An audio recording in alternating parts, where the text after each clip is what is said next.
एकादशी माता की कथा। एक बार एक राज्य में एक राजा रहा करता था। राजा बहुत ही बुद्धिमान और बलशाली था। राजा सदैव अपनी प्रजा का बहुत अच्छे से ध्यान रखता था। प्रजा भी अपने राजा को बहुत पसंद करते थे। राजा की दो बेटियां थीं। राजा अपनी दोनों बेटियों से बहुत प्रेम करता था।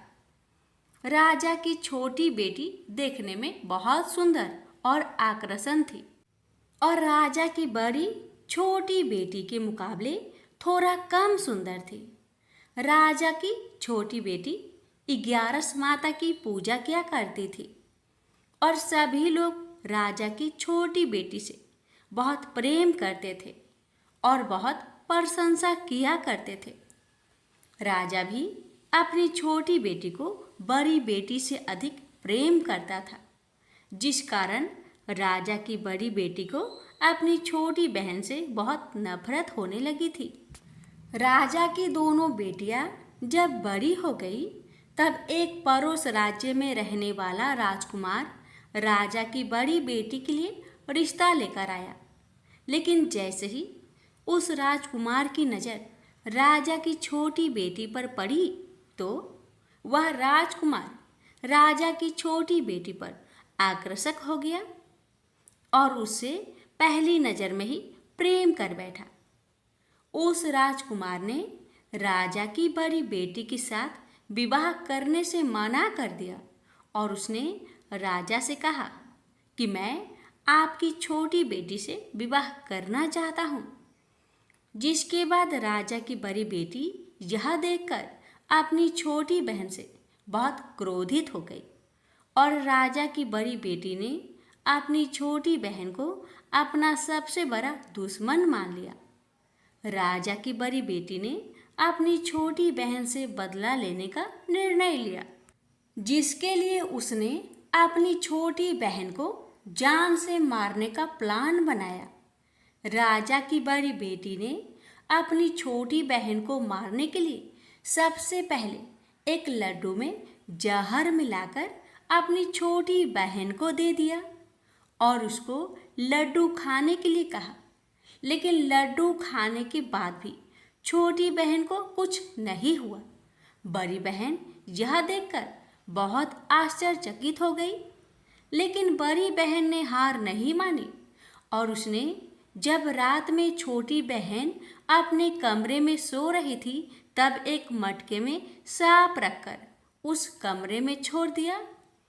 लेकिन सांप भी छोटी बहन का कुछ नहीं कर पाया, जिसके बाद बड़ी बहन ने अपनी छोटी बहन से कहा कि चलो हम लोग कुएं में से पानी भरकर लाते हैं।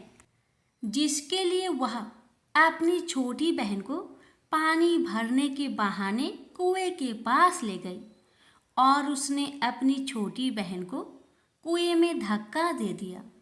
लेकिन छोटी बहन को तब भी कुछ नहीं हुआ, क्योंकि हर बार 11 माता उसकी रक्षा कर रही थी और उधर बड़ी बहन अपने सारे प्रयासों के बाद असफल हो रही थी, जिससे वह बहुत क्रोधित होती जा रही थी। फिर उसने अपनी छोटी बहन के पास जाकर उससे खुद ही पूछा कि मेरी छोटी बहन, तुमको पता है भगवान ने सबकी मृत्यु एक निश्चित समय पर लिखी हुई है और कैसे तुम्हारी मृत्यु होगी, क्या यह तुम जानती हो? तब छोटी बहन ने अपनी बड़ी बहन को बताया कि हाँ, मैं तो जानती हूँ मेरी मृत्यु कैसे होगी। छोटी बहन से यह सुनकर बड़ी बहन मन ही मन बहुत प्रसन्न होने लगी और उसने अपनी छोटी बहन से कहा कि तो मुझे अपनी मृत्यु का राज बताओ। छोटी बहन ने अपनी बड़ी बहन से कहा कि मेरी मृत्यु तो एक तोते में है, जो तोते के गले में एक हार है, उससे मेरी मृत्यु होगी। जब कोई भी व्यक्ति तोते को मारकर वह हार अपने गले में पहनेगा तो मैं मूर्छित हो जाऊंगी और जैसे ही उस हार को अपने गले से उतारेगा तो मैं वापस से जीवित हो जाऊंगी। अपनी छोटी बहन की मृत्यु का राज जानकर बड़ी बहन बहुत ही खुश हो गई और उसने अपनी छोटी बहन को मारने के लिए उसके पालतू तोते को ढूंढना शुरू कर दिया और छोटी बहन को इस बात का आभास हो गया था कि कोई उसकी जान लेना चाहता है, जिसके लिए वह अपने पिताजी के पास गई और उसने अपने पिताजी से कहा कि पिताजी, मेरी मृत्यु के बाद आप मुझे जलाइएगा मत, बल्कि आप मुझे अपनी पुरानी वाली हवेली में एक पलंग में लिटाकर छोड़ दीजिएगा। अपनी छोटी लड़की की यह बात सुनकर राजा बहुत आश्चर्यचकित हो गए। राजा ने अपनी छोटी बेटी से पूछा, बेटी, तुम ये क्या कह रही हो? तब राजा की छोटी बेटी ने बताया, पिताजी, समय किसी के लिए नहीं रुका है, कब क्या हो जाए किसी को कुछ पता नहीं है। और फिर राजा ने अपनी छोटी बेटी से कहा कि तुम ऐसी बातें क्यों कर रही हो? 3 दिन में तो तुम्हारा विवाह है। लेकिन छोटी बेटी ने अपने पिताजी को ऐसा करने पर मजबूर कर दिया और उनसे वचन ले लिया। राजा ने भी अपनी छोटी बेटी की बात स्वीकार कर ली और 2-3 दिनों के बाद जब शादी का समय आया, तब राजकुमार बारात लेकर राजा के घर आया और राजकुमार और राजा की छोटी बेटी का विवाह शुरू हो गया। जैसे ही राजा की छोटी बेटी राजकुमार के साथ फेरे लेना शुरू करती है, तो उसकी बड़ी बहन अपनी छोटी बहन के कमरे में जाकर उसके तोते को पकड़ लेती है और उसको जान से मार देती है। तोते के गले में जो हार था उसको अपने गले में धारण कर लेती है। जैसे ही बड़ी बहन उस हार को अपने गले में धारण करती है, तो उधर छोटी बहन 3.5 फेरे ही ले पाती है और वहीं पर बेहोश होकर गिर जाती है। जिसके बाद राजा ने बड़े बड़े दर्द हकीमों को बुलाया और अपनी छोटी बेटी का इलाज करने के लिए कहा। राजा की बात सुनकर वैद्य ने छोटी बेटी को जब चेक किया तो राजा को बताया कि आपकी छोटी बेटी ना तो जीवित है और ना ही मरी हुई है। यह मैं ऐसा पहली बार देख रहा हूँ। राजा ने वैद्य और हकीम को यह बात बाहर बताने से मना कर दिया और उनको कहा कि अगर तुमने यह बात किसी को बाहर बताई तो हम तुम्हें फांसी दे देंगे। राजा ने अपनी छोटी बेटी को पुराने महल में ले जाकर एक पलंग में लिटा दिया और वहां पर कुछ सैनिक को तैनात कर दिया। वापस अपने महल पर आ गया।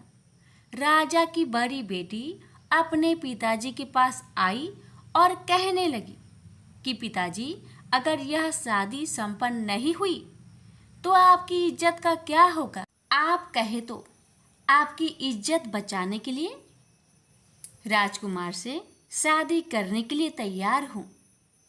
जिसके बाद राजा ने अपनी बड़ी बेटी की बात मान ली और राजा ने बड़ी बेटी को छोटी बेटी की कपड़े पहनाकर मंडप पर भेज दिया। लेकिन राजकुमार यह जान गया कि यह राजा की छोटी बेटी नहीं, बल्कि यह राजा की बड़ी बेटी है।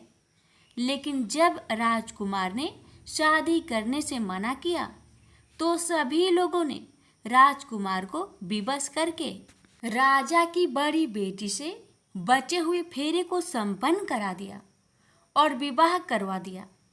जिसके बाद राजकुमार राजा की बड़ी बेटी को अपने महल ले गया। राजकुमार राजा की बड़ी बेटी से ना तो बात करता था, न ही उसको पसंद करता था और ना ही उसके आसपास भटकता था।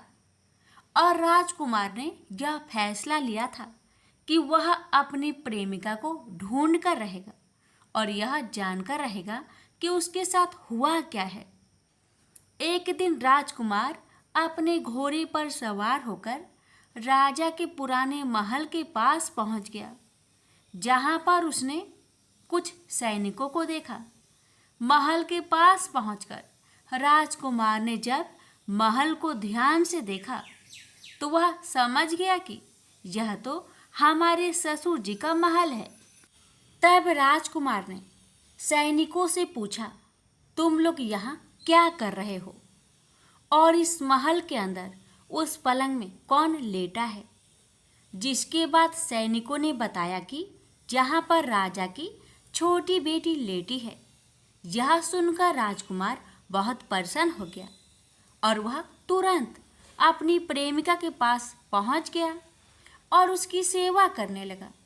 जैसे ही रात हुई तो राजा की छोटी बेटी उठकर खड़ी हो गई। राजकुमार यह देखकर बहुत खुश हो गया और उसने अपनी प्रेमिका से पूछा कि तुम यहाँ क्या कर रही हो? तुम मेरे साथ मेरे घर चलो। राजा की छोटी बेटी ने राजकुमार को सारी बातें बता दी कि मेरी जान एक तोते में बसी थी और मैंने यह बात सिर्फ अपनी बड़ी बहन को बताया था और मुझे पता है कि उसने ही मुझे मारने का प्रयास की है। उसके पास एक हार है जिसको वह सुबह पहन लेती है और रात को उतार देती है। जब तक वह हार को पहने रहती है तब तक मैं मूर्छित रहती हूँ और जैसे ही वह हार को उतार देती है तो मैं जीवित हो जाती हूँ और जब तक मेरी बड़ी बहन के पास वह हार है तब तक मैं ऐसे ही जीवित और मूर्छित होती रहूँगी। अगर मेरी बड़ी बहन के पास जो हार है वह मेरे हाथ में लग जाए तो मैं हमेशा के लिए जीवित हो जाऊंगी।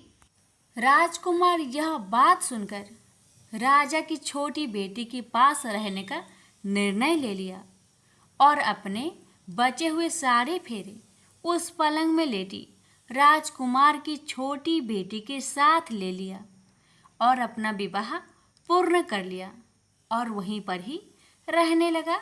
देखते ही देखते कुछ समय में राजा की छोटी बेटी और राजकुमार की पत्नी पेट से हो गई। एक दिन राजकुमार को किसी काम से बाहर जाना पड़ा।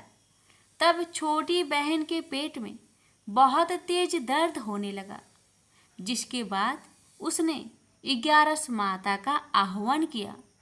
जिसके बाद वहाँ पर 11 माता प्रकट हुई और उन्होंने अपनी भक्तों के दर्द को दूर किया और एक पुत्र की प्राप्ति करवाई। और वहीं पर अचानक से राजकुमार भी आ गया। राजकुमार ने 11 माता को देखा तो वह आश्चर्यचकित हो गया और उसने तुरंत माता को प्रणाम किया और 11 माता ने राजकुमार से कहा कि जब तुम्हारा बेटा 5 वर्ष का हो जाए तो तुम अपनी पत्नी का हार आकर इसके गले में डाल देना। और देखते ही देखते राजकुमार और राजा की छोटी बेटी का पुत्र 5 वर्ष का हो जाता है। तो राजकुमार अपने बेटे से कहता है कि बेटा, मैं कुछ काम से बाहर जा रहा हूँ, तुम अपनी माता का ध्यान रखना। और वहाँ से चला जाता है। राजा को बाहर निकलता देख बड़ी बहन के सैनिक देख लेते हैं और बड़ी बहन को जाकर सारी बातें बता देते हैं। जिसके बाद बड़ी बहन अपनी छोटी बहन के पुत्र को वहाँ से उठवा लेती है और उसको मरवा देती है। छोटी बेटी के पुत्र को 2 टुकड़े करवा देती है। पहला टुकड़ा चक्की के पास छुपा देती है और दूसरा टुकड़ा अपनी पलंग के नीचे रख देती है। अब 11 माता भिखारी का रूप लेकर आती हैं। एक भिखारी का रूप रखकर बड़ी बहन के पास चली जाती है, जिसके बाद वहाँ पर भिक्षा मांगने लगती है। बड़ी बहन अपने नौकरों से कहती है कि जाकर भिक्षा दे दो, लेकिन जैसे ही नौकर 11 माता को भिक्षा देने के लिए जाते हैं तो माता उन्हें मना कर देती है और कहती है कि मैं तुम्हारी महारानी से ही भिक्षा लूँगी। जिसके बाद बड़ी बहन स्वयं ही भिक्षा देने के लिए माता के पास आती है। तब माता एक बिल्ली का रूप लेकर उसके कमरे में चली जाती है और वहाँ पर छोटी बेटे के पुत्र को 2 टुकड़ों को आपस में जोड़ देती है और उसे जीवित कर देती है और उसे वहाँ से ले जाती है। राजकुमार अपने बेटे को लेकर अपनी पत्नी के पास जाता है और उससे कहता है कि तुम इसका ध्यान रखना। अगर तुम इस बच्चे को अच्छे से ध्यान रखोगी तो मैं तुमसे बात करूँगा। एक दिन राजकुमार अपने बच्चे से कहता है कि तुम मम्मी से उनके गले का हार मांग लो। जिसके बाद राजकुमार का लड़का अपनी मम्मी के पास जाता है और कहता है कि मम्मी, मुझे तुम्हारा हार चाहिए जो तुमने गले में पहन रखा है। यह सुनकर पहले तो बड़ी बहन बहुत क्रोधित होती है, पर उसको यह याद आता है कि राजकुमार ने कहा था कि अगर मैं इस बच्चे का ध्यान अच्छे से रखूंगी तो वह मुझसे बात करेंगे, जिसके कारण वह हार को उस बच्चे को दे देती है और वह तुरंत हार ले जाकर अपने पिताजी को दे देता है। और तभी राजकुमार अपने बेटे को लेकर वहाँ से जाने लगता है और अपनी पत्नी से कहता है कि तुम हमारे लिए खाना बनाकर रखना, मैं शाम को आकर तुम्हारे साथ खाऊंगा। और वह अपने बेटे को लेकर वहाँ से चला जाता है। जिसके बाद वह राजा के पास जाता है और उसको सारी बातें बता देता है। राजा अपनी बड़ी बेटी की यह करतूत सुनकर बहुत क्रोधित होते हैं और अपनी परवरिश पर ही दोष देने लगते हैं और राजकुमार को अपनी छोटी बेटी के साथ रहने के लिए आदेश देते हैं। 11 माता ने जैसी कृपा छोटी बेटी पर की, वैसी ही कृपा अपने सभी भक्तों पर करना, हर कष्टों को दूर करना। प्रेम से बोलिए एकादशी माता की जय। इस कथा को हर एकादशी व्रत कथा के साथ जरूर सुनना चाहिए। इससे लक्ष्मी नारायण एकादशी माता की विशेष कृपा प्राप्त होती है। प्रेम से बोलिए लक्ष्मी नारायण की जय, एकादशी माता की जय। एक लड़का सूट बूट पहनकर अपने ससुराल पत्नी को लेने जा रहा था। रास्ते में एक गाय कीचड़ में फंसी हुई थी। वह लड़के से कहने लगी कि बेटा, मैं कीचड़ में फंसी हूँ, मुझे हाथ देकर बाहर निकालो। वह कहने लगा नहीं नहीं, यदि मैं कीचड़ में हाथ डालूंगा तो मेरे कपड़े गंदे हो जाएंगे, मुझे तो अपनी पत्नी को लेने ससुराल जाना है। वह गाय क्रोधित होकर श्राप देती है, अच्छा तुम ससुराल जाओ, तुम वहां पर नहाओगे तो आधा गधा और खाना खाओगे तो पूरा गधा बनोगे। वह ससुराल पहुंच जाता है और उसके साले कहते हैं कि जीजा जी आप नहा धोकर खाना खा लो। तब वह कहता है कि मैं नहीं नहाऊंगा। तब वह कहते हैं ठीक है आप खाना खा लो। तब वह खाने से भी इनकार कर देता है। सब परेशान हो जाते हैं, जीजा ऐसा क्यों कर रहे हैं, ना तो नहा रहे हैं ना ही खाना खा रहे हैं। तब उसकी पत्नी कहती है कि आप क्यों नहीं नहाते या खाते हो। तब वह लड़का गाय की बात अपनी पत्नी से बताता है और कहता है कि मुझे गाय ने श्राप दिया है कि नहाऊंगा तो आधा गधा व खाऊंगा तो पूरा गधा बन जाऊंगा। तब पत्नी कहती है कि कोई बात नहीं, आप नहा लीजिए व कुछ खा लीजिए, मैं वचन देती हूँ कि मैं आपका साथ दूंगी। तब वह लड़का अपनी पत्नी की बात सुनकर नहाने के लिए तैयार हो जाता है और खाने बैठता है तो पूरा गधा बन जाता है। सब उसको गधा समझकर भगाने लगते हैं। तो पत्नी उनसे कहती है कि इसे मत मारो, ये मेरे पति हैं, इसे गाय का श्राप लग गया था, इसलिए ये गधे बन गए हैं। आप मुझे इसके साथ ही विदा कीजिए। आप उसे उस गधे के साथ विदा कर देते हैं। वह गधे को लेकर एक जगह झाड़ के पीछे डेरा डालती है। दिन भर मेहनत मजूरी करती है और 12 आना गधे पर खर्च करती है और 4 आने खुद पर खर्च करती है और बोझ गधे पर न डालकर खुद ढोती है। इस प्रकार वह रोज करती है। तो रानी महलों की खिड़की में से रोज यह नजारा देखती है कि ऐसा इसे कौन सा दुख है, यह ऐसा क्यों करती है। एक दिन वह दासी को भेजकर उसे अपने महल में बुलाती है और पूछती है कि तुम ऐसा क्यों करती हो। तब वह कहती है, तुम वचन भरोगी, तुम मेरी मदद करोगी तो मैं तुम्हें अपना दुख बताऊंगी। रानी वचन भरती है कि बहन मैं वचन भरती हूँ। तब वह सारी बात बताती है और कहती है, इस प्रकार मेरे पति श्राप के वचन से गधा बन गए।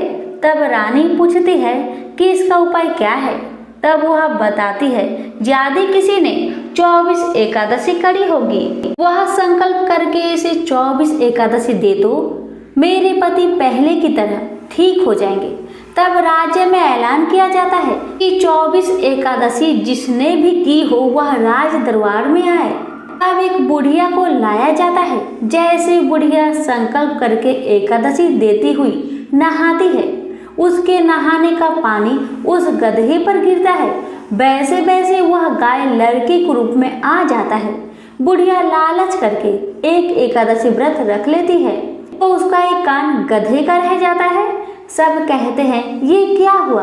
तब बुढ़िया कहती है कि मैं भूखी प्यासी मरी सो, मेरे पास एक एकादशी तो रहने दो। तब सब कहते हैं नहीं, तुमने संकल्प किया है तो सारी एकादशी इस लड़के को दो, वरना यह पूरी तरह लड़का नहीं बन पाएगा। अब वह बुढ़िया सारी एकादशी उस लड़के को दे देती है और वह गधा पूरी तरह लड़का बन जाता है। राजा सारे राज्य में ऐलान करते हैं कि जिनके भी बन पड़े एकादशी करो, एकादशी जैसा दूसरा व्रत नहीं। प्रेम से बोलिए एकादशी माता की जय। ओम जय एकादशी, जय एकादशी, जय एकादशी माता। विष्णु पूजा व्रत को धारण कर शक्ति मुक्ति पाता। ओम जय एकादशी माता, तेरे नाम गिनाऊं देवी, भक्ति प्रदान करने। गण गौरव की देनी माता, शास्त्रों में बरनी। ओम जय एकादशी माता, मार्गशीर्ष के कृष्णा पक्ष की उत्पन्न विश्वातारिणी जन्मी, शुक्ल पक्ष में हुई मोक्षदा मुक्ति दाता बनाई।